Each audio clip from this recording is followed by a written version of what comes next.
So, Kingdom of the Planet of the Apes is now out, so it's time to go back and look at all 10 of the Planet of the Apes movies and rank them from my least favorite to my favorite. So let's get into it. So number 10 is Beneath the Planet of the Apes. Now, to me, this is the weakest one. So firstly, it feels like a carbon copy, almost beat for beat, as the original when you first get it. Guy comes down from space, doesn't realize what he's doing on this planet. Why is he here? He's here to find Taylor, but he doesn't know what's going on. There's monkeys and apes running around, orangutans, chimpanzees, gorillas, all jumping around. He's like, what's going on? Meets a girl who's mute, human, and, you know, pretty much similar. But look, that's all good in that. I'm totally fine with that. But it's the second half that really loses me when they dive into the stuff that is beneath the surface of the Planet of the Apes, which is mutant humans who have this ability to use mind control and all sorts of stuff to you. It really goes really wacky, and it really loses me. Like, we're already at the point where when you first watch it, you're like, okay, talking apes, that's a cool concept and everything like that. But when you chuck in this whole mutant side of things, it just feels out of place for this. And when the big battle happens, it's just anticlimactic, and there's just not really much here substance-wise for me when it comes to Beneath the Planet of the Apes. And to me, it's my least favorite. It's the one that I don't really like to rewatch very often. So for me, number 10, Beneath the Planet of the Apes. Number 9, Battle for the Planet of the Apes. Now, I know a lot of people have this as the original one that is their least favorite. For me, I echo the same criticisms that they have of that film. This is Caesar, where we pick up after the Conquest, and we're watching Caesar rebuild this society of apes, and there's the human conflict that happens. But the big thing is, like, obviously, we have the gorillas who don't agree with Caesar. And, you know, a bit like the Rise of the Planet of the Apes and that, you know, Caesar, someone doesn't agree with him. There's that. But it's so anticlimactic. That final battle, everything is leading up to this big battle between humans and apes. And when it happens, you're kind of left dissatisfied after watching. You're like, oh, okay, so that happened. And the way that it all ends with Caesar and how he approaches the general after what they find out, how he broke the secret rule, it just kind of lacks. And I just feel like it didn't build upon what Conquest and Escaped started, and I don't feel like this really got moving to the point where you're like, I really like this Caesar character, I want to follow the Caesar character. You don't really. It's just one of those ones where I'm kind of like, you dropped the ball here a bit. So for me, number 9 is unfortunately Battle for the Planet of the Apes. Number 8 is the Tim Burton Planet of the Apes reboot that was done in 2001. Now, I know a lot of people have this as their bottom. I don't hate it as much as they do. I appreciate what Tim Burton was trying to do. I appreciate how he was trying to do something here with this film by rebooting it. It necessarily didn't work, but there are things that I really like about it. Like, for instance, I like the relationship they try to build with the humans and the apes, and how one's different. And obviously we have the lady ape who wants to help out and wants to, you know, fix that bond between humans and ape, that we don't have to be in cages, they don't have to be in cages, and try and live and coexist together. The villain is just one of those villains where it's just like, he just hates humans. He just wants to kill the humans. That's all he wants to do. That's his whole goal. So I don't mind him. He does come off a bit weird in that, and it's kind of like over the top. This movie is very much over the top. If you know Tim Burton, you know some of his movies can be a bit over the top. This one is definitely over the top. Some of the things I didn't like as well is how far and how high they're able to jump, and like they're throwing humans left, right, and center. Like it does take jump the shark a little bit too much when it comes to this movie. The story is a bit messy, but I still get a little bit of enjoyment out of it as well. And it wasn't as dissatisfying as the other two Planet of the Apes movies. And I was kind of like, because the other two had stuff before it, so they kind of had things leading to it and that. And that's why I put them lower, because it just didn't satisfy me. This one, I'm kind of like, well, it's a one and done. That's it. There's nothing else. There's nothing before, nothing after. It's not nowhere near as good as the original, but that's okay. So I got in at number 8. Number 7 is Conquest of the Planet of the Apes. Now, this is the one straight after Escape of the Planet of the Apes. Now, this is where we meet Caesar for the very first time. So, after the events that happened in Escape, now we have Caesar, who is in this society of humans, and this is about him building civilization up, freeing the apes. So we get to see Caesar experience the horrors that the apes are going through being trained and at because of the fear of the humans. That is one thing I do like about this film is this one and Escape, what they do really well is they showcase you the fear that humans have of being overthrown. When they discover about the future and what's potentially going to happen to them and how apes are going to take over, they automatically take drastic actions now. Enslaving the apes, making them do what they need to do, you know, teaching them manners and that, but not letting them speak. So I like the rise of Caesar in here. This is the best that Caesar is in the OG Caesar, not the, obviously the new trilogy we have now, but this Caesar, this is the best he is. And I enjoyed his character in here and watching him overcome things and, you know, see the best of humanity and the worst of humanity, a bit like Rise. So for me, I like Conquest.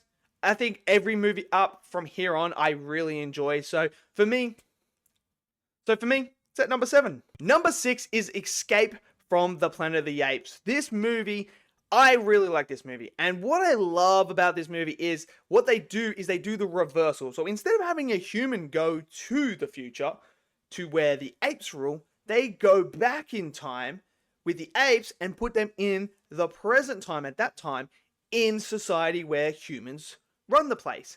And what I really like about this film is that whole concept of them out fish out of the water, but the concept of the humans and how we want to know everything. And when we discover the truth about the future, we automatically go into panic mode. Now we're like, no, they can't go. They can't be free. Their kid can't be born.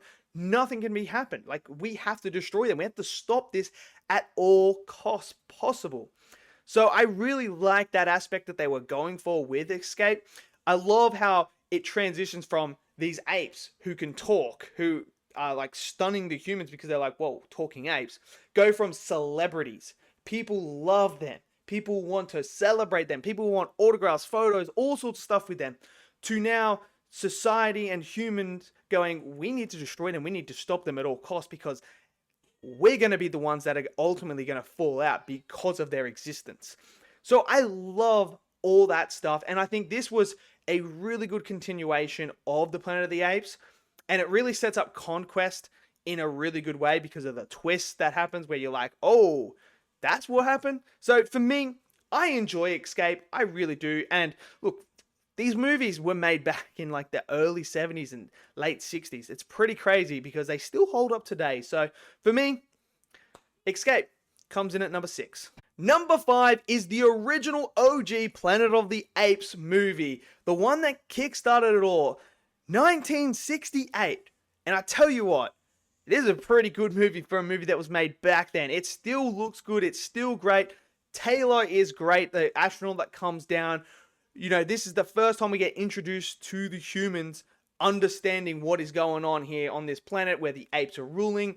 We see how cruel the apes are to the humans. We almost see the apes as humans in a way because they're just like we are. And the more intelligent they get, the more they're like, okay, we're going to treat you like dirt because we can, because we're powerful. So we get introduced to them. Obviously, this is where we get introduced to Cornelius and Zera. We get introduced to those two who are big focal points moving forward with the whole Caesar character and everything like that. And they become very fond of Taylor. And I love that relationship and dynamic they have with Taylor and Nova and how they're willing to help them. And then, you know, discovering the truth as well that humans were before ape, not the other way around. So I really like that. And I like how the orangutans are like, no, human was not here. And, you know, it's really, really good concept and how different things could be. And then the twist at the end of the film, the big twist. I remember seeing it for the first time. I was like, oh, damn. Because obviously I was a lot younger, so I didn't really, you know, piece things together. But when you see the twist, you're like, oh, so it's not a different planet. It's still Earth, but in the future. And I thought that was just absolutely fantastic. But overall, I think the OG Planet of the Apes is great. It is. If you haven't seen it, you need to check it out because it is great. So for me, it's number 5. Number 4 is Rise of the Planet of the Apes, their first soft reboot in the new Caesar trilogy. And this is the Rise of Caesar. To me, I think Rise did what Conquest tried to do. I think Rise did it better. For me, personally. I like Conquest, but I think Rise just had it better. Obviously we have technology, everything like that. You're naturally going to be better because we have all the stuff we can do now compared to back then. But I feel like the build up to Caesar, to that moment where Caesar says no, just the impact of that is incredible. I remember seeing that for the first time and it sends shivers down your spine because it's just iconic. And then seeing how Caesar is seeing the best in humanity with his relationship, with how he's grown up, how he's built up, to realizing apes aren't being treated right, and then trying to, get out of the city so that they can go live peacefully. It's just this beautiful rise from Caesar, from just a normal ape to becoming the character that we know and love in the trilogy. So I think this is a really good start to the trilogy, and it kickstarted the whole new franchise soft reboot that we got, and I think this was a fantastic start. So for me, number 4 is Rise. Number 3, Kingdom of the Planet of the Apes, the newest film that is out now. I do have a review, so if you want a more in-depth review, it's over there. You can check it out. But Kingdom, to me, is a really good continuation of the trilogy that we got. Now, this is 300 years, 200 years on from the actual war for the Planet of the Apes. And what I love is Noah. Noah is such a great character in here, and they really connect you with him. So when you're following this story of him, growing into the shoes of his father and trying to discover the past, who is Caesar, what was his legacy, can humans and ape live together? It's just brilliant. It really is. And it's all because you connect with Noah and you want to see Noah succeed. And it's paid off brilliantly from the start to finish with that character. The villain could have been expanded upon a bit more. Proximus Caesar could have been expanded more. But nevertheless, he has the aura. Whenever he's on screen, you feel it. You know he's on screen. You know that this guy, this ape, is someone you don't want to mess with, whether you're ape or human. Then you got May, who's fantastic as well. Freya Allen acts the crap out of it. Brilliant. And then you have the visual effects. The best looking Planet of the Apes film by far is this film. It's gorgeous. You wouldn't even know that they're CGI apes. You would think they're real. It's just a brilliant story, a brilliant continuation. And now I'm really excited to see where we go with Noah. But for me, number 3 is Kingdom. Number 2 is War for the Planet of the Apes. Now, this and Kingdom could have easily been swapped around, but I've stuck with War for now. War, to me, is just the perfect conclusion to the Caesar character. The perfect ending to his character arc. What I really like about this film is the way that Cobra's shadow always looms over Caesar. The effects of Dawon, what happened in there, what Cobra did, has now casted this huge shadow over Caesar that now he has to deal with. Trying to, do I get lost in revenge? Do I not? Do I find peace? Can humans live together with ape? Him trying to realize the best of humanity that he's experienced, to now war is all out. Like, how can he do it? What's going to happen? And I really, really like that dynamic. And then obviously when his family dies, this is where the hatred comes in and the anger comes in, and it just blinds him to his one focus goal is, I need to kill the Colonel. And along the way, he gets introduced to Nova, who kind of softens him as well, which I love. And then Maurice is obviously Maurice. The guy is just, that orangutan is awesome. Bad Ape's great in here as well. Really enjoyed him. And then, there's some great moments with other apes who change allegiance to help the humans out, but then get redeeming moments that we really love, So there's so much to love about War. I really like the story. And for me, like I said, the way that it ends with Caesar staring out to the sunset It's poetic. It's perfect. I wouldn't change anything of War. I think it's just fantastic. So for me, number 2 is War for the Planet of the Apes. And number 1, Dawn of the Planet of the Apes. To me, this is the Empire Strikes Back, the T2, the aliens of the franchise. This movie, the best movie. It is so incredible. Just, I love everything about Dawn. You know, we have Caesar creating his empire in the forest now of San Francisco. The humans have started to crumble. They get reintroduced to each other. And now this is where we have that clash between Caesar, who has seen the best of humanity, who knows what it's like to be loved by humanity, what the goodness can be. And then you have Cobra, who has been through the absolute hell that humanity has put him through, experimented on. He has seen the worst side. So when you have someone that's seen the best and someone that's seen the worst, there's obviously going to be a clash. And that is what is this movie focuses around, is that clash between Cobra and Caesar, and how Cobra is willing to do anything to make sure that humans do not disturb Ape at all. Even if it means he has to kill Caesar, he is willing to do that. And I really like that dynamic. It just made the movie so much better, and it is the heart and soul of it.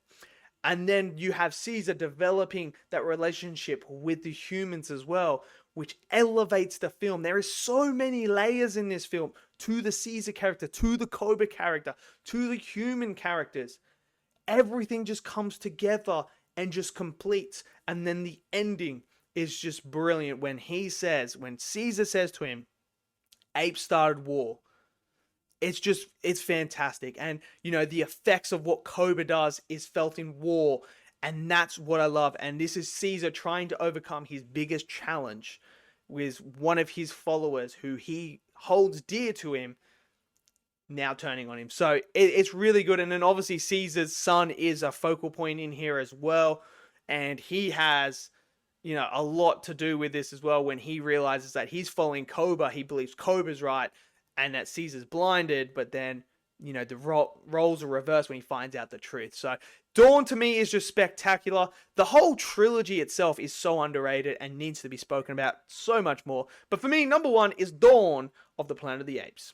So there you have it. That is my ranking of the Planet of the Apes films. Let me know in the comments section below, how do you rank them? Your ranking could probably be very different to mine. Maybe it's the same, maybe it's not. But let me know down in the comment section below. Smash that like button, click subscribe, and I'll see you guys next video. Until then, stay safe and peace out.